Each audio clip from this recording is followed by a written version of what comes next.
സ്പോർട്സിനെ സ്നേഹിക്കുന്ന പ്രിയപ്പെട്ട പ്രേക്ഷകർക്ക് നമസ്കാരം. ഞങ്ങൾ പുതിയൊരു പ്രോഗ്രാമുമായിട്ടാണ് നിങ്ങളുടെ മുന്നിലേക്ക് വന്നിരിക്കുന്നത്. ഞങ്ങളുടെ പ്രോഗ്രാമിന്റെ പേര് സ്പോർട്സ്മാൻ സ്പിരിറ്റ് എന്നാണ്, അല്ലേ? ഞങ്ങളിപ്പോൾ ഉള്ളത് കലൂർ സ്റ്റേഡിയത്തിന്റെ അടുത്താണ്. അപ്പോൾ ഒരിക്കൽ കൂടി ഈ സ്പോർട്സ്മാൻ സ്പിരിറ്റ് എന്ന പ്രോഗ്രാമിലേക്ക് സ്വാഗതം. സ്പോർട്സിനെ സ്നേഹിക്കുന്ന എല്ലാവർക്കും സ്വാഗതം. സഞ്ജുവിന് 2020 വേൾഡ് കപ്പിലെ പ്ലേയിങ് 11 സ്ക്വാഡിൽ സ്ഥാനമില്ലെന്ന് ഒരു പറച്ചിലുണ്ടായിരുന്നു. അതിന്റെ കൂടെ തന്നെ സന്നാഹ മത്സരത്തിൽ, അതായത് 2020 വേൾഡ് കപ്പിന് മുമ്പ് സൗത്ത് ആഫ്രിക്കക്കെതിരെ മത്സരത്തിൽ സഞ്ജു സാംസൺ ബാറ്റിംഗ് ഇറക്കിയില്ല. അപ്പോൾ തന്നെ ഉറപ്പായി സഞ്ജുവിന് പ്ലേയിങ് 11 വേൾഡ് കപ്പിൽ സ്ഥാനമില്ല. കാരണം ഇഷാൻ കൃഷ്ണൻ ഉണ്ട്, അതുപോലെ തന്നെ അഭിഷേക് ശർമ്മയുണ്ട്, പിന്നെ പല പല പ്ലേയേഴ്സ് ഉണ്ട്. എല്ലാവരും നല്ല ഫോമിലാണ്, ആരും നമുക്ക് കുറ്റം പറയാൻ പറ്റത്തില്ല. കാര്യം അഭിഷേക് ശർമ്മ, തിളവർമ്മ അവരെല്ലാം ആദ്യ 10 തന്നെ batting ranking 2020 world cup ranking ഉള്ളവരാണ്. അവരെയൊന്നും നമുക്ക് തരാൻ പറ്റത്തില്ല.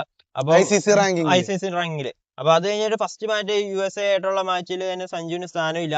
അപ്പൊ അഭിഷേക് ശർമ്മയും ഇഷാൻ കിഷാനും, പക്ഷേ അവരുടെ ആ ഒരു ബാറ്റിംഗ് ലൈനപ്പിൽ ഇന്ത്യയുടെ കളി വളരെ മോശമായിരുന്നു. കാരണം വെച്ചാല് അതിന്റെ മുമ്പ് വരെയുള്ള സഞ്ജു ഉള്ളപ്പം ബാറ്റിംഗ് ലൈനപ്പിൽ എല്ലാം ഇന്ത്യ ഒരു 200 കിടക്കുമായിരുന്നു എല്ലാ മാച്ചിലും. അങ്ങനെ തന്നെ ഇപ്പൊ സഞ്ജു നല്ലൊരു തുടക്കം ഇട്ട് കഴിഞ്ഞ് ബാക്കി എല്ലാവരും അടിച്ച ഒരു പ്രഷർ ഇല്ലായിരുന്നു ബാക്കിയുള്ള. പക്ഷേ ഈ ഒരു ബാറ്റിംഗ് ലൈനപ്പിൽ അഭിഷേക് ശർമ്മ, ഇഷാൻ കിഷാൻ ഓപ്പണിംഗ്, ആ ഒരു ബാറ്റിംഗ് ലൈനപ്പിൽ തുടക്കത്തിൽ തന്നെ ആദ്യത്തെ 3 ഒന്നെങ്കിൽ അഭിഷേക് ശർമ്മ ഡക്ക് അല്ലെങ്കിൽ ഇഷാൻ കിഷാൻ ഡക്ക്, അങ്ങനെ തുടക്കത്തിൽ തന്നെ ഒരു പ്രഷർ വരുമായിരുന്നു ഇന്ത്യക്ക്. അപ്പൊ ആ ഒരു ബാറ്റിംഗ് ലൈനപ്പിൽ എനിക്ക് ഇന്ത്യ വേൾഡ് കപ്പ് അടിക്കുമെന്ന് എനിക്ക് തോന്നുന്നില്ല. കാരണം USA പോലത്തെ ഒരു ചെറിയ ടീം നമുക്ക് അങ്ങനെ തള്ളിക്കളയാൻ പറ്റത്തില്ല. എങ്കിൽ പോലും ഇന്ത്യ എക്സ്പീരിയൻസ് ഇല്ലാത്ത, അപ്പൊ ആ ഒരു ബാറ്റിംഗ് ലൈനപ്പിൽ ഇന്ത്യയുടെ അതൊരു 180 റണ്ണില് സൂര്യകുമാർ യാദവ് മാത്രമേ കളിച്ചുള്ളൂ, 83 റൺ. ആ ഒരു ഇതിലാണ് ഇന്ത്യ അന്ന് ജയിച്ചത്.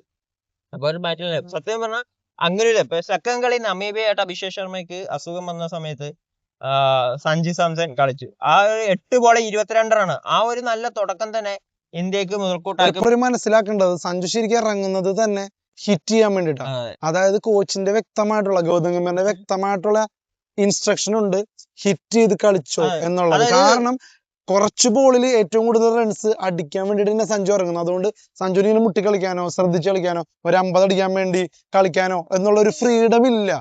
അതുകൊണ്ട് തന്നെ സഞ്ജു കയറുക, ഹിറ്റ് ചെയ്യുക, മാക്സിമം റൺസ് പവർ പ്ലേയിൽ ഉണ്ടാക്കുക. അതുകൊണ്ട് തന്നെ സഞ്ജുവിന്റെ ആ ഒരു സ്റ്റാർട്ട് എപ്പോഴും ടീമിന് ഗുണം ചെയ്യുന്നുണ്ട്. സഞ്ജു എപ്പോഴൊക്കെ അങ്ങനത്തെ സ്റ്റാർട്ട് കൊടുത്തിട്ടുണ്ടോ അപ്പോഴൊക്കെ ടീം ജയിച്ചിട്ടുണ്ട്, നല്ലൊരു സ്കോറിലോട്ട് ജയിച്ചിട്ടുണ്ട്. അത് മാത്രമല്ല, നേരത്തെ രോഹിത് ശർമ്മ ക്യാപ്റ്റൻ ആയിരുന്നപ്പോൾ ഓപ്പണിംഗ് ഇറങ്ങിയപ്പോൾ ഈ ഒരു ഇതിന് സഞ്ജു കളി എങ്ങനെയാണ് കളിച്ചുകൊണ്ടിരുന്നത് അങ്ങനെ തന്നെയാണ് കളിച്ചിട്ടുള്ളത്. തുടക്കം തന്നെ വന്ന് ബൗണ്ടറി 6 ഒക്കെ അടിക്കാൻ, ഒരു ചെറിയ സ്കോറിന് ഔട്ട് ആയപ്പോയെങ്കിലും തുടക്കം നല്ലൊരു പോസിറ്റീവ്. അതുകൊണ്ട് അങ്ങനെ ഒരു കിക്ക് സ്റ്റാർട്ടിന് വേണ്ടിയാണ് സഞ്ജുവിനെ ഇറക്കിയിരുന്നത്. പിന്നെ ഈ പറയുന്ന പോലെ സഞ്ജു ഒരുപാട് നിർഭാഗ്യങ്ങള് ഉണ്ട് എന്ന് പറയപ്പെടുന്ന ഒരു താരമായിരുന്നു. കാരണം ഒരുപാട് ടാലന്റ് ഉണ്ടായിട്ടും സഞ്ജുവിന് കറക്റ്റ് ആയിട്ട് അത് യൂട്ടിലൈസ് ചെയ്യാൻ പറ്റാനുള്ള ഭയങ്കര പ്രഷറിന്റെ ഇടയിലാണ് സഞ്ജു എപ്പോഴും കളിക്കുന്നത്. കാരണം സഞ്ജു കയറി കഴിഞ്ഞ ഒരു സെഞ്ചുറി അടിക്കണം, ഒരു 50 അടിക്കണം എന്നുള്ളൊരു മസ്റ്റ് ആയിട്ട് കാണുന്നത് പോലെയായിരുന്നു കാര്യങ്ങൾ. അതല്ലെങ്കിൽ സഞ്ജുവിന് അടുത്ത കളി അവസരമില്ല, വല്ലപ്പോഴും കയറുള്ളൂ. അപ്പൊ അത് മറിച്ച് ബാക്കിയുള്ള പ്ലേയേഴ്സ്, ഞാൻ റിങ്കു സിംഗിന്റെ കാര്യമൊന്നുമല്ല പറയുന്നത്, അഭിഷേക് ശർമ്മ, തിലക് വർമ്മ, അല്ലെങ്കിൽ ഈ പറയുന്ന ഇഷാൻ കിഷനൊക്കെ എന്ന് വെച്ച് കഴിഞ്ഞാൽ അങ്ങനെ ഒരു വലിയ പ്രഷർ ഇല്ല, കണ്ടിന്യൂസ് ആയിട്ട് അവർക്ക് മത്സരം കിട്ടിയിട്ടുണ്ട്. സഞ്ജുവിന് അങ്ങനെയല്ല, ഒരു സീരീസിലോ വല്ലതൊക്കെ സഞ്ജു ഫോം ഔട്ട് ആണെങ്കിൽ ഉടനെ തന്നെ റീപ്ലേസ്മെന്റ് ആളുണ്ട്.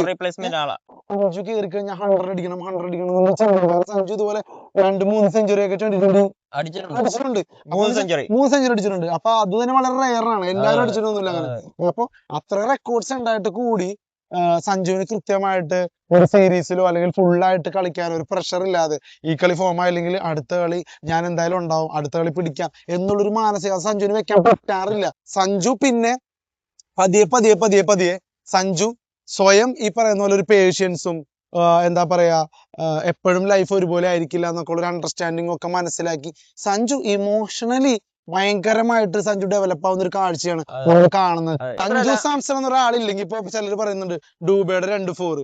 നിങ്ങൾ ആലോചിച്ചോണം, 4 ബോളിലാണ് 8 റൺസ് അടിച്ചത്. അത് ബുംറ പറഞ്ഞേക്ക് എനിക്ക് സത്യം പറഞ്ഞാൽ ഇഷ്ടപ്പെട്ടിട്ടില്ല. അതായത് ക്രിക്കറ്റ് അറിയാവുന്നവർക്ക് അറിയാം ഏറ്റവും നിർണായകമായിട്ടുള്ള 2 4 ആണെന്ന്. 4 ബോൾ ഡൂബെ അടിച്ചത് 200 ശരാശരി ഉള്ളൂ, മനസ്സിലാവുന്നുണ്ടോ? അതായത് സഞ്ജു സ്ട്രൈക്ക് റേറ്റ് മെയിൻറ്റെയിൻ ചെയ്ത് 190+ സ്ട്രൈക്ക് റേറ്റിലാണ് സഞ്ജു ആ 97 അടിച്ചിരിക്കുന്നത്. സഞ്ജു എന്താ വിചാരിച്ചത്, മാക്സിമം നമ്മുടെ ഭാഗത്തു നിന്നുള്ള മിസ്റ്റേക്സ് കുറച്ച് ടീമിന്റെ വിജയം എന്നുള്ള മാത്രമാണ്. ഡൂബെ അതൊക്കെ തന്നെയാണ് ചെയ്തത്. പക്ഷെ ഒരിക്കലും ഡൂബയുടെ 2 ഫോറിന് സഞ്ജുവിന്റെ 97 മറയ്ക്കാനുള്ള ശേഷിയൊന്നും ഇല്ല. അത് വെറുതെ പറയാം. കാരണം എന്താണ്, ആ സമയത്ത് ഒരു പ്രഷർ കുറച്ചെന്ന് പറയാം. പക്ഷെ എന്നിരുന്നാൽ കൂടി ആ 2 ഫോർ നിർണായകമായിരുന്നു. പക്ഷെ ഞാൻ പറഞ്ഞു വരുന്നത്, ബുംറയൊക്കെ സഞ്ജുവിനൊന്നും മെൻഷൻ പോലും ചെയ്തില്ല. ബുംറിനോട് ചോദിച്ചപ്പോ കളിയുടെ ഒരു ക്രൂഷ്യൽ മൊമെന്റ് ഏതാണെന്നൊക്കെ ചോദിച്ചപ്പോ ആ ഡൂബയുടെ 2 ഫോർ, ക്രിക്കറ്റ് അറിയാവുന്നവർക്ക് അറിയാമെന്നൊക്കെയാണ് പറഞ്ഞത്. വിക്കറ്റ് തുടങ്ങിയിട്ട് സഞ്ജു കളി കഴിയുന്നതിന് 4 ബോൾ മുമ്പ് വരെ, അതായത് 2020 ഏറ്റവും കൂടുതൽ സമയം ക്രീസിൽ നിന്ന റെക്കോർഡ് ഇപ്പൊ സഞ്ജുവിന്റെ പേരില്ല. സഞ്ജുവിന്റെ പേരിലെ റെക്കോർഡ് 40 ഓവർ കളി. അത് വന്നിട്ടുണ്ട്. ഏറ്റവും കൂടുതൽ സമയം ക്രീസിൽ നിന്ന റെക്കോർഡ് ഇപ്പൊ സഞ്ജുവിന്റെ പേരില്ല. ടെസ്റ്റിലാണ് ദ്രാവിഡിന്റെ പേരില്, ഓഡിയയിലാണെങ്കിൽ എനിക്ക് രോഹിത് ശർമ്മയുടെ പേരിലാണ്. നമ്മളെല്ലാ സഞ്ജു ഫാൻസും എല്ലാവരും ആഗ്രഹിച്ചിരുന്നതാണ്. അതായത് വിമർശകർക്കുള്ള ഇതിനും വലിയൊരു മറുപടി ഇനി സ്വപ്നങ്ങളിൽ മാത്രമാണ്. കാരണം നമ്മളെല്ലാവരും ആഗ്രഹിച്ചിരുന്നതാണ്. സഞ്ജു സെഞ്ചുറി അടിച്ചിട്ടുണ്ട്, 50 അടിച്ചിട്ടുണ്ട്, എല്ലാം ചെയ്തിട്ടുണ്ട്. പക്ഷെ ഒരു ഫിനിഷ് ചെയ്ത് വിരാട് കോഹ്ലി പോലെ, രോഹിത് ശർമ്മയൊക്കെ പോലെ അങ്ങനത്തെ ഒരു കളിയൊക്കെ നമ്മള് കഴിഞ്ഞ കളി കാണാനും പറ്റിയത്. ഒരു സിനിമയിലൊക്കെ പറയുന്ന പോലെ, സത്യം പറഞ്ഞ ഈ ഒരു മുഹൂർത്തം നിങ്ങൾ ആഗ്രഹിച്ചിരുന്നില്ലേ എന്ന് സത്യം ഞങ്ങൾ കരഞ്ഞു പോയി എന്ന് തന്നെ പറയാം. സത്യം ഞങ്ങൾ എല്ലാ കളി ലൈവ് ഇടുന്നതാണ് മിക്ക കളി. പക്ഷെ ഈ കഴിഞ്ഞ കളി ഞങ്ങളെ സാങ്കേതിക കാരണങ്ങള് ലൈവ് ഇടാൻ പറ്റിയില്ല. ഞങ്ങൾ ഒരുമിച്ചില്ലായിരുന്നു. ഇപ്പൊ ഞങ്ങൾ ഇനി ഒരുമിച്ച് വന്നിരിക്കുകയാണ്. ഇനി ഞങ്ങൾ ഒരുമിച്ചാണ് ഇനിയുള്ള പ്രോഗ്രാംസ് എല്ലാം ചെയ്യാൻ പോകുന്നത്. കഴിഞ്ഞ കളി സഞ്ജു സാംസൺ എന്നൊരു പ്ലെയർ കളിച്ചത് എന്ന് വെച്ച് കഴിഞ്ഞാൽ നൂറ്റാണ്ടിലെ ഒരു ഇന്നിങ്സ് ആണ്. നൂറ്റാണ്ടിലെ ഒരു ഇന്നിങ്സ് ആണ്. കാരണം സെമി ഫൈനല് ഇന്ത്യ കളിക്കില്ല എന്ന് പ്രഡിക്റ്റ് ചെയ്ത ഇന്ത്യക്കാർ തന്നെ ഉണ്ടായിരുന്നു. അതായത് വിൻ പ്രഡിക്ഷൻ നോക്കി കഴിഞ്ഞപ്പോ 77%, അതായത് 80%-ഓളം അടുക്ക ആൾക്കാർ വെസ്റ്റ് ഇൻഡീസ് ജയിക്കും എന്നാണ് പറഞ്ഞിരുന്നത്. അതില് പല കാര്യങ്ങളെന്ന് വെച്ചാല് എനിക്ക് പറയാനുള്ളത് വെച്ചാല്, ഇന്ത്യയുടെ ബാറ്റിംഗ് ലൈനപ്പ് ഞാൻ മുമ്പ് പറഞ്ഞ ബാറ്റിംഗ് ലൈനപ്പ് വളരെ മോശമായിരുന്നു. അപ്പൊ സഞ്ജു വരുന്നവരെ അപ്പൊ രണ്ടാമത്തെ കളി മൂന്നാമത്തെ കളി പാകിസ്ഥാനായിട്ടെന്ന് പറഞ്ഞാല് പാകിസ്ഥാൻ ഇവരെല്ലാം ഇന്ത്യയുടെ എതിർ ടീം, ഓപ്പോസിറ്റ് ടീം എല്ലാം ഇന്ത്യൻ ടീമിനെ പഠിച്ചു വെച്ചേക്കുമായിരുന്നു. പഠിച്ചു എല്ലാ ടീമും ഫസ്റ്റ് ഓവറിൽ തന്നെ സ്പിന്നേഴ്സിന് ഇറങ്ങി ഫസ്റ്റ് ഓവറിൽ തന്നെ ഇന്ത്യയുടെ ഓപ്പണർമാർ ഒരു വിക്കറ്റ് എടുക്കും. ഒന്നെങ്കിൽ ഇഷാൻ കിഷൻ അല്ലെങ്കിൽ അഭിഷേക് ശർമ്മ. അതായത് ഫസ്റ്റത്തെ വിക്കറ്റ് ആരുടെയെങ്കിലും പെട്ടെന്ന് പോകും. അതായത് അഭിഷേക് ശർമ്മ 3 കളി അടുപ്പിച്ചിട്ട് അതിന് അഭിഷേക് ശർമ്മ ഒരു കളി അടിച്ചു കഴിഞ്ഞാൽ ഇഷാൻ കിഷൻ പോകും. അപ്പൊ അങ്ങനെ സാധനമാണ് റിങ്കു സിംഗ് 6-ാമത് 7-ാമതാണ്. പക്ഷെ അദ്ദേഹത്തിന്റെ ബാറ്റിംഗ് മോശം എന്നല്ല പറയുന്നത്. പക്ഷെ അദ്ദേഹത്തിന് ഒരു അവസാനത്തെ ഒരു ഓവർ മാത്രമേ കിട്ടുന്നുള്ളൂ. കൂടി പോയ 2-3 ബോൾ, ഒരു 6 ഒക്കെ കിട്ടുന്നില്ല. പക്ഷെ അദ്ദേഹത്തിന് നല്ലൊരു, പക്ഷെ അദ്ദേഹത്തിന്റെ അതായത് ഒന്നാം നമ്മുടെ ശിവൻ ദുബെ, ഹാർദിക് പാണ്ഡ്യ ഒക്കെ 2 ഫിനിഷർമാർ, ഓൾറൗണ്ടർ ഫിനിഷർമാരോടൊപ്പം മൂന്നാമത് ഒരു ഫിനിഷറിന്റെ ആവശ്യമില്ല. സത്യം പറഞ്ഞ റിങ്കു സിംഗിനെ ഓപ്പണിങ്ങിലൊക്കെ പരീക്ഷിക്കാവുന്നതാണ്. ഈ അഭിഷേക് ശർമ്മയൊക്കെ 3 കളി ഡക്ക് പോയിട്ടും വീണ്ടും അവസരം കൊടുക്കണൊക്കെ ഇവിടെ തന്നെ ആയതുകൊണ്ട് സഞ്ജു സാംസൺ വലിയൊരു സ്കോർ അടിച്ച് ഇന്ത്യൻ ടീമിനെ വിജയിപ്പിക്കുമ്പോഴും എല്ലാവരും ഇത് കൊണ്ടാടുമ്പോഴും ഇന്ത്യൻ ടീമിലെ പലർക്കും, ബുംറ പോലെ പലർക്കും അതിനൊന്നും അംഗീകരിക്കാൻ പറ്റാത്തവരോട് സംസാരിക്കുന്നത്. ഇതൊക്കെ ശരിക്കും ലോബിങ്ങിന്റെ ഭാഗമാണ്. എന്നിട്ട് ബാക്കിയുള്ള ഇപ്പൊ 2 ഫോർ അടിച്ചാണ് ഏറ്റവും വലിയ കാര്യം എന്നൊക്കെ പറഞ്ഞിട്ട് അതും പറയും ഇതും പറയാ. വേണമെങ്കിൽ സഞ്ജു സാംസൺ ഒക്കെ കിട്ടാത്തൊരു പ്രിവിലേജ് അഭിഷേക് ശർമ്മ അടക്കമുള്ള ആൾക്കാർ, ഇപ്പൊ ഗില്ല് അടക്കമുള്ള ആൾക്കാർക്കൊക്കെ കിട്ടുന്നുണ്ടെന്നുള്ളത് സത്യമാണ്. പക്ഷെ റിങ്കു സിംഗിനെ പോലുള്ളവരെയൊക്കെ തഴയുന്നത് വളരെ വളരെ വളരെ എന്താ പറയാ മോശമായ ഒരു കാര്യം. കാരണം റിങ്കു സിംഗ് സ്വന്തം അച്ഛൻ മരിച്ചിട്ട് പോലും ഇന്ത്യൻ ടീം വിടാതെ ആലോചിച്ചോണം. റിങ്കു സിംഗിനെ മര്യാദ കളിക്കാൻ പോലും അവസരം കിട്ടുന്നില്ല. റിങ്കു സിംഗ് ഒക്കെ ഈ പറയുന്ന വെള്ളം കൊണ്ടു കൊടുക്കാൻ അല്ലെങ്കിൽ ഇപ്പൊ ബാറ്റ് മാറാനൊക്കെയാണ് റിങ്കു സിംഗ് ഒക്കെ പോകുന്നത് തന്നെ പലപ്പോഴും. ഒന്ന് ആലോചിച്ചോണം, അത്രയും ഇമോഷണൽ ആയിട്ടുള്ള ഒരു സ്റ്റേറ്റിൽ കൂടി റിങ്കു സിംഗ് ടീമിന് വേണ്ടി, ഇന്ത്യക്ക് വേണ്ടി ആ കളിക്കുന്നത്. ഉറപ്പായിട്ട് റിങ്കു സിംഗിനൊക്കെ ഭാവിയിൽ ഇപ്പൊ സഞ്ജുവിന് കിട്ടിയ പോലത്തെ മുഹൂർത്തങ്ങൾ കിട്ടട്ടെ എന്നാണ് നമ്മളൊക്കെ പ്രാർത്ഥിക്കണം. കാരണം റിങ്കു സിംഗ് എന്തുകൊണ്ട് യോഗ്യനാണ് ഒരു ഓപ്പണിംഗ് ഇറങ്ങാനായിട്ട്. കാരണം റിങ്കു സിംഗിന്റെ ഫോമും റിങ്കു സിംഗിന്റെ കാലിബർ ഓപ്പൺ ഇറക്കി കഴിഞ്ഞാൽ മനസ്സിലാവും. കാരണം ഒരിക്കലും റിങ്കു സിംഗ് ഇന്ത്യനെ നിരുത്സാഹപ്പെടുത്തിയിട്ടില്ല. ഉറപ്പായിട്ടും IPL ആണെങ്കിൽ കൂടി റിങ്കു സിംഗ് കളിക്കണ ആ സമയത്ത് പോലും റിങ്കു സിംഗ് ഉള്ള ഒരു 10 ബോൾ കളിച്ചപ്പോൾ ഒരു 30 റൺസ് 20 റൺസ് റിങ്കു സിംഗ് എടുക്കാറുണ്ട്. അപ്പൊ അങ്ങനെ ഒരു പ്ലെയറിനെ ഉറപ്പായിട്ടും ധോണിയൊക്കെ ഉണ്ടായിരുന്നെങ്കിൽ ചിലപ്പോൾ കളിപ്പിച്ചാണ്, സൗരവ് ഗാംഗുലിയൊക്കെ ഉണ്ടായിരുന്നെങ്കിൽ ഉറപ്പായിട്ടും ഒരു അതായത് 1 ഡൗൺ ഇറക്കണമെന്ന് പറഞ്ഞില്ല, 1 ഡൗൺ ഒക്കെ ടൈറ്റ് കോമ്പറ്റീഷനാ, ഒരു ഓപ്പണിംഗ് പരീക്ഷിക്കാം. കാരണം ഏതെങ്കിലും ഒരു ലെഫ്റ്റ് ഹാൻഡർ ആരെങ്കിലും ഫോം ഔട്ട് ആവുന്ന സമയത്ത് ഒരു പരീക്ഷിച്ചു നോക്കും. അപ്പൊ അഭിഷേക് ശർമ്മയ്ക്ക് പ്രതിസന്ധിയാവും. അങ്ങനെ ഇങ്ങനെയൊക്കെയാണ് നിങ്ങൾ വിചാരിക്കണമെങ്കിൽ അത് ഒരിക്കലും ന്യായമല്ല. കാരണം ഫോമിന്റെ ബേസിലാണ് നിങ്ങൾ എടുക്കുന്നതെങ്കിൽ ഉറപ്പായിട്ട് ഫോം ഔട്ട് ആകുമ്പോൾ അത് ഏത് പ്ലെയർ ആണെങ്കിലും ഒന്ന് മാറ്റിയിട്ട് റിങ്കു സിംഗിനെയും സഞ്ജുവിനെയൊക്കെ ഒന്ന് ഓപ്പണിംഗ് ഇട്ട് നോക്ക്. ചിലപ്പോ ഇന്ത്യ വിചാരിക്കാത്തൊരു തുടക്കം, ഇന്ത്യ വിചാരിക്കാത്തൊരു ചരിത്ര കൂട്ടുകെട്ടിന്റെ ആരംഭമായിരിക്കും അത്. അങ്ങനെ പല കാലങ്ങളിൽ സൗരവ് ഗാംഗുലി അടക്കം ധോണി അടക്കം പരീക്ഷിച്ചുകൊണ്ടാണ് ഇപ്പൊ നമുക്ക് ഗൗതം ഗംഭീർ, വീരേന്ദ്ര സെവാഗ്, അല്ലെങ്കിൽ സച്ചിൻ ടെണ്ടുൽക്കർ, സൗരവ് ഗാംഗുലി, അല്ലെങ്കിൽ രോഹിത് ശർമ്മ, ശിഖർ ധവാൻ എന്നൊക്കെ പറയുന്ന കൂട്ടുകെട്ടുകൾ കിട്ടുന്നത് അല്ലേ. അപ്പൊ അങ്ങനെ ഒരു പരീക്ഷണത്തിലോട്ടൊക്കെ പരീക്ഷണം പോലില്ല. കാരണം ഇവർക്കൊക്കെ അറിയാം. കാരണം റിങ്കുവിനൊക്കെ കേട്ടി കഴിഞ്ഞാൽ ചിലപ്പോൾ റിങ്കു തകർത്തടിക്കും. അപ്പൊ പലരുടെയും പ്രിവിലേജുകൾ നഷ്ടപ്പെടും. സഞ്ജുവൊക്കെ അനുഭവിച്ചത് ശരിക്കും പറഞ്ഞ റിങ്കു സിംഗിനൊക്കെ അതുകൊണ്ട് സഞ്ജുവിനൊക്കെ ഭയങ്കര ആ, ഇഷ്ടം. അത് മാത്രമല്ല, സഞ്ജുവിനെ ഭയങ്കര ഇഷ്ടം റിങ്കു സിംഗിന്. കാരണം എന്താന്ന് വെച്ച് കഴിഞ്ഞാൽ സഞ്ജു ഒക്കെ അനുഭവിച്ചത് റിങ്കു സിംഗ് കണ്ടിട്ടുണ്ട്. അതുപോലെ തന്നെ റിങ്കു സിംഗിനെ സഞ്ജുവിനും മനസ്സിലാവും. കാരണം ഇവരെല്ലാവരും ഒരേ തൂവൽ പക്ഷികളാണ് അതെ. തഴയപ്പെടുന്ന കാര്യത്തിൽ അല്ലെ. അതുകൊണ്ട് റിങ്കു സിംഗിനെ ഒരു നല്ല അവസരം കിട്ടട്ടെ എന്ന് തന്നെയാണ് നമ്മൾ പ്രത്യാശിക്കുന്നത്. അതുപോലെ തന്നെ സഞ്ജു സാംസൺ ഇന്നത്തെ കളി ബാൻ ചെയ്യും എന്നൊക്കെ പറയുന്നുണ്ടായിരുന്നു. അതിന് കാരണം ഇവർ പറയുന്നത് കഴിഞ്ഞ കളി വിജയാഘോഷത്തിനിടെ ഹെൽമെറ്റ് എടുത്ത് സഞ്ജു ഇങ്ങനെ വലിച്ചെറിഞ്ഞു. സഞ്ജു പക്ഷെ ഒരു ഇന്റൻഷനിൽ ചെയ്തതായിട്ട് നമുക്ക് ആർക്കും തോന്നിയിട്ടില്ല. പക്ഷെ ICC പറയുന്നത് സഞ്ജു അങ്ങനെ ചെയ്തൊരു കാര്യം ശരിക്കും പറഞ്ഞു കഴിഞ്ഞാല് അവരുടെ ഒരു ചട്ടപ്രകാരം തെറ്റാണ്. അതുകൊണ്ട് സഞ്ജു ഇന്നത്തെ സെമിഫൈനലിൽ കളിക്കാതിരിക്കാൻ വരെ സാധ്യതയുണ്ട്, അല്ലെങ്കിൽ ഒരു വലിയ പിഴ ഈടാക്കേണ്ടി വരുന്നതാണ് പറയുന്നത്. ഈ ഒരു കാര്യത്തെ കുറിച്ച് നിന്റെ അഭിപ്രായം എന്താണ്? സഞ്ജു അങ്ങനെ കളിക്കാതിരിക്കോ? ബാൻ ചെയ്യോ ICC? ഇതുവരെ അങ്ങനെ പ്രഖ്യാപനം ഒന്നും വന്നിട്ടില്ല. മറ്റൊരു കാര്യം എന്താണെന്ന് വെച്ച് കഴിഞ്ഞാൽ സഞ്ജു സാംസനെ ടാഗ് ചെയ്തിരുന്ന ICCയുടെ എല്ലാ വീഡിയോസിൽ നിന്നും സഞ്ജു റിമൂവ് ആയിട്ടുണ്ട്. അപ്പൊ ആരാധകർക്ക് എല്ലാവർക്കും ഭയങ്കര ഒരു ടെൻഷൻ ആയിട്ടുണ്ട്. സഞ്ജുവിനെ എങ്ങാനും ഇനി ബാൻ ചെയ്യും, അവസാന നിമിഷത്തിൽ സഞ്ജു ഇല്ല, സഞ്ജുവിന് ഇങ്ങനെ ഒരു പ്രശ്നം ഉണ്ടെന്നൊക്കെ പറഞ്ഞ് സഞ്ജു ബാൻ ചെയ്യപ്പെടും എന്നുള്ളതാണ് ടെൻഷൻ. നിനക്ക് എന്താ സഞ്ജു ബാൻ ചെയ്യപ്പെടും? അതില് വേറൊരു വീഡിയോ വാർത്ത കണ്ടത് ഞാൻ വെച്ചാല് സഞ്ജു അത് റിമൂവ് ചെയ്തേണ്ട കാര്യം എന്ന് വെച്ചാല് സഞ്ജു ഒരു കളി ഒറ്റയ്ക്ക് നിന്ന് ജയിച്ച് 97 റൺ അടിച്ച് ജയിപ്പിച്ചതിന്റെ അത് ഓവറായിട്ട് സെലിബ്രേറ്റ് ചെയ്യുന്ന തോന്നിയിട്ടാണ്. അതിപ്പോ ഒത്തിരി ഭയങ്കരമായിട്ട് സെലിബ്രേഷൻ നടന്നല്ലോ അതിന്റെ ഇപ്പൊ ഒത്തിരി പേര്.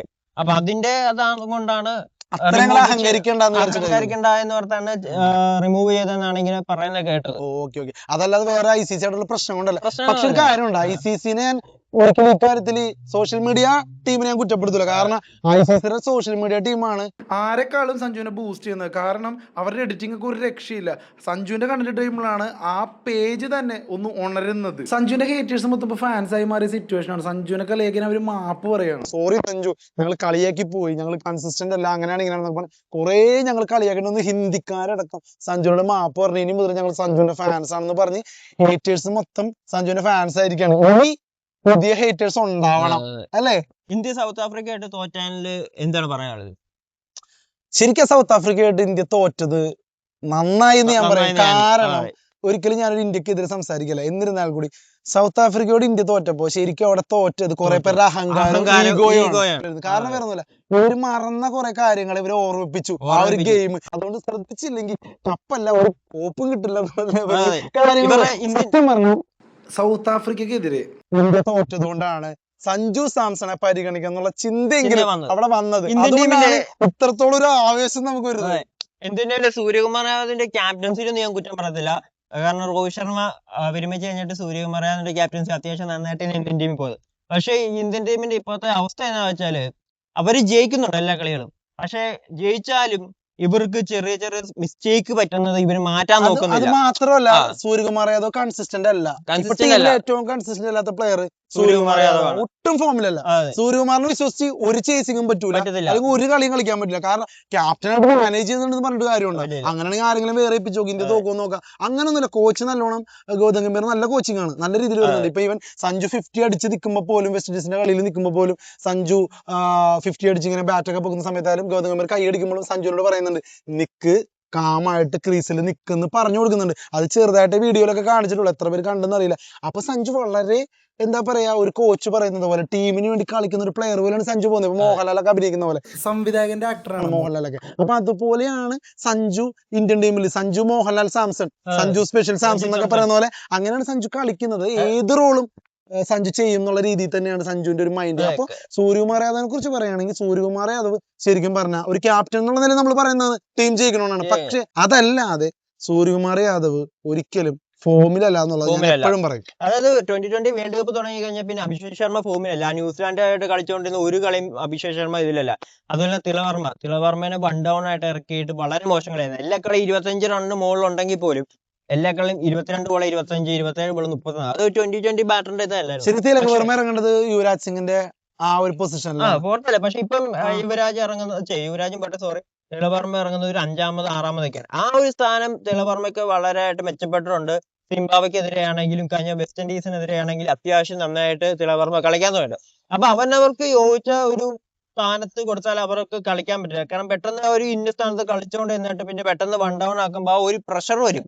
അതാണ് തിളവർമ്മയുടെ മെയിൻ വിഷയം വന്നത്. ഇപ്പൊ സഞ്ജു വന്നുകൊണ്ട് പറഞ്ഞിട്ട് സഞ്ജു അഭിഷേക് ഓപ്പണിങ്. ഇപ്പൊ അഭിഷേക് ശർമ്മ കളിച്ചില്ലെങ്കിലും സഞ്ജു കളിക്കുന്നുണ്ട്. മാത്രമല്ല സഞ്ജു വന്നതോടെ അഭിഷേക് ശർമ്മയ്ക്ക് ഒരു ഉണർവായി. ഉണർവ് വന്നു. കാരണം അഭിഷേക് ശർമ്മ ഇതുവരെ വലിയ ഫോമിലല്ലായിരുന്നു. ഒരു അതെ. 10-15 റൺസൊക്കെയാണ് ഏറ്റവും ഹയസ്റ്റ് സ്കോർ ആയിട്ട് വന്നത്. പക്ഷെ സഞ്ജു വന്നതോടുകൂടി അഭിഷേക് ശർമ്മയുടെ ആ ഒരു ഓപ്പണിങ് സഞ്ജുവിനൊപ്പം നല്ല ലിങ്ക് ആയിട്ട് നല്ല ലിങ്കുണ്ട്. mingle ആയി തോന്നുന്നുണ്ട്. അതായത് അവര് തമ്മിൽ ഒരു മിങ്കിളുണ്ട്. കാരണം അഭിഷേക് ശർമ്മ ഈ 2020 അടിച്ച നല്ല record, ജെല്ലായിട്ട് പോകുന്നു. ഇന്ത്യൻ ടീമിൽ അടിച്ച റെക്കോർഡുകളെല്ലാം സഞ്ജു ആയിട്ടുള്ള ഓപ്പണിംഗ് പാർട്ണർഷിപ്പിലാണ് കിട്ടിയിട്ടുള്ളത്, അതെ, വന്നിട്ടുള്ളത്. അത് കഴിഞ്ഞ പിന്നെ ഇഷാൻ കിഷൻ കഴിഞ്ഞ് സൂര്യകുമാർ യാദവ്, പിന്നെ തിളവർമ്മ, അങ്ങനെ ലെഫ്റ്റ് ഹാൻഡ് റൈറ്റ് ഹാൻഡ് ആ ഒരു സഞ്ജു അടിച്ചില്ലെങ്കിൽ കോമ്പിനേഷൻ അഭിഷേക് അടിക്കും. അഭിഷേക് അടിച്ചില്ലെങ്കിൽ സഞ്ജു അടിക്കുന്ന ധൈര്യമുണ്ട്. ഉണ്ട്. അല്ലെങ്കിൽ ഇഷാൻ കിഷൻ അടിക്കും. അങ്ങനെ ഒരു ഇതിപ്പോ അപ്പൊ അങ്ങനെയുള്ളതുകൊണ്ട് ആ സൗത്ത് ആഫ്രിക്കയായിട്ട് അന്ന് കളി തോറ്റില്ലായിരുന്നെങ്കിൽ ഇതുപോലെ പെട്ടെന്ന് അത്യാവശ്യമുള്ള ചിലപ്പോ സെമി ഫൈനലില് ആ സെയിം ടീമിനെ കൊണ്ട് കൊണ്ടുപോയി ചിലപ്പോ ഇന്ത്യ അഹങ്കരിച്ചാണ്. നിങ്ങൾ ആലോചിച്ച് നോക്കിയേ, സെമിയിൽ കയറിയിട്ട് ഈ അഹങ്കാരം കൊണ്ട് തോറ്റ് പുറത്താവുന്ന അവസ്ഥ ആലോചിക്കും. പക്ഷെ ഈ സൗത്ത് ആഫ്രിക്കയിൽ തോറ്റപ്പോ ഇവരുടെ എല്ലാ പ്ലാനും റീതിങ്ക് ചെയ്ത് സെലക്ടർമാർ റീതിങ്ക് ചെയ്ത്, ആരാധകർക്ക് ഒരു ഡൗട്ടായി, കോച്ചിന് ഭയങ്കര ഇതായി, ക്യാപ്റ്റൻ ഭയങ്കര ഇതായി. അപ്പൊ സഞ്ജു സാംസണെ ശരിക്കും ആ വെസ്റ്റ് ഇൻഡീസിന്റെ കളി ഓപ്പണിംഗ് കയറ്റിയത് തന്നെ സൗത്ത് ആഫ്രിക്കക്കെതിരെയുള്ള ആ ഒരു തോൽവി. ശരിക്കും ഇത് ദൈവത്തിന്റെ കാലത്തിന്റെ ഒരു കളി തന്നെയാണ്. ദൈവത്തിന്റെ ഒരു പദ്ധതിയായിരുന്നു അത്. അതുകൊണ്ട് തന്നെ ആ ദൈവത്തിന് ആ നന്ദി.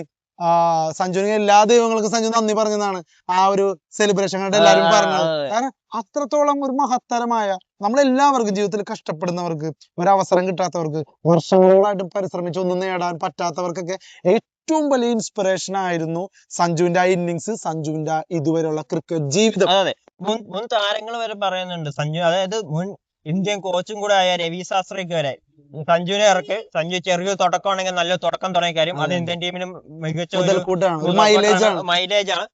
അതുകൊണ്ട് സഞ്ജുവിനെ ഇറക്കണം. സഞ്ജു സ്പെഷ്യൽ സാംസൺ അതുപോലെ തന്നെ നടന്നു. ഇപ്പം സിംബാബ്വെക്കെതിരെ ആണെങ്കിൽ 24 റൺ അടിച്ചുള്ളെങ്കിൽ നല്ലൊരു തുടക്കം. അതുകൊണ്ടാണ്, അതായത് അതുവരെ സിംബാബ്വെയുടെ ആ ഓപ്പൺ ബോളർ ഒരു ബൗണ്ടറി പോലും അപ്പുറം കളി കളിച്ചിട്ട് ഓപ്പണർമാർ അടിച്ചിട്ടില്ല സിംബാബ്വെയുടെ. ആ ഒരു കളിയിലാണ് സഞ്ജു സെക്കൻഡ് ബോൾ തന്നെ 6 അടിച്ച് ആ ഓപ്പണർ ബോളിലോട്ട് 6 സ്റ്റേറ്റ്മെന്റ് ആണ്. അതുപോലെ തന്നെ വെസ്റ്റ് ഇൻഡീസിനായിട്ട് ആദ്യമേ സ്ട്രൈക്ക് ചെയ്തത് അഭിഷേക് ശർമ്മയാണ്. സഞ്ജു നോൺ സ്ട്രൈക്ക് ആയിരുന്നു. അപ്പം അഭിഷേക് ശർമ്മയാണ്. അപ്പൊ ആദ്യത്തെ ഒരു 2 ഓവർ കഴിഞ്ഞപ്പോഴാണ് സഞ്ജുവിന് ഫസ്റ്റ് ബാറ്റിംഗ് കിട്ടുന്നത്. ആ first batting സ്പിന്നറിന് 3ാമത്തെ ഓവറാണ് Sanju batting.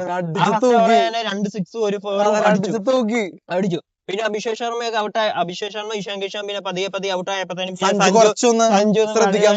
Boundary ഭയങ്കര ഹിറ്റ് ചെയ്തിട്ടേ ഒറ്റയടിക്കാതെ സഞ്ജു നിരത്തി അടിച്ചു തുടങ്ങി.